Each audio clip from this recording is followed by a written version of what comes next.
মুর্শিদ রে হারাইছে যে জনতার অন্তর যাইজ লইয়া গো তাহার অন্তর যাইজ লইয়া গো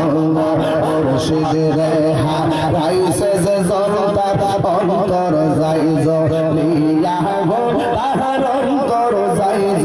লইয়া গো মোহন চাইলে দিও দেখা মোহন চাইলে দিও দেখা নিরলয়া শিয়া গো নিরল শিয়া সোনে গবাকি বঙ্গ মাশাআল্লাহ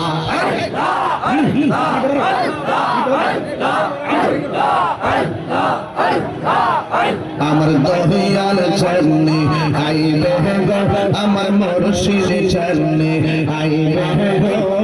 হৃদয় হাসি আসলে রাখিব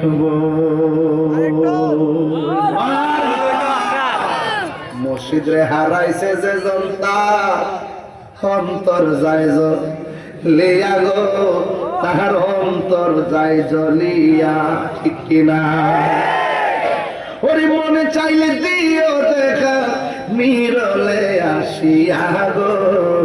হৃদয় সিংহাসনে রাখিব নয়নে নয়নে রাখিব ওরে মুর্শিদ তোমায় পাইলে নয়নে নয়নে রাখিব। আজ থেকে 17 বছর আগে করে গাইতাম তো হৃদয়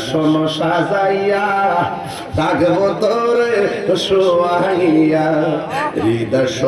সাজাইয়া রাখব তোরে বসাইয়া আর কাউরে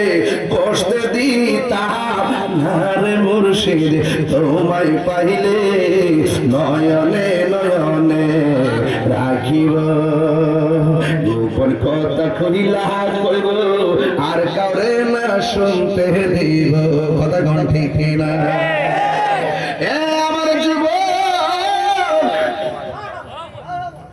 বেশি লম্বা করব না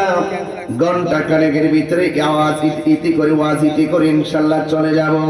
আপনারা জবান খুলে বলুন নবীর আলোচনা করা সওয়াবের কাজ না গুনার কাজ? আবার ওলি আল্লাহর আলোচনা করা কি সওয়াবের কাজ না গুনার কাজ?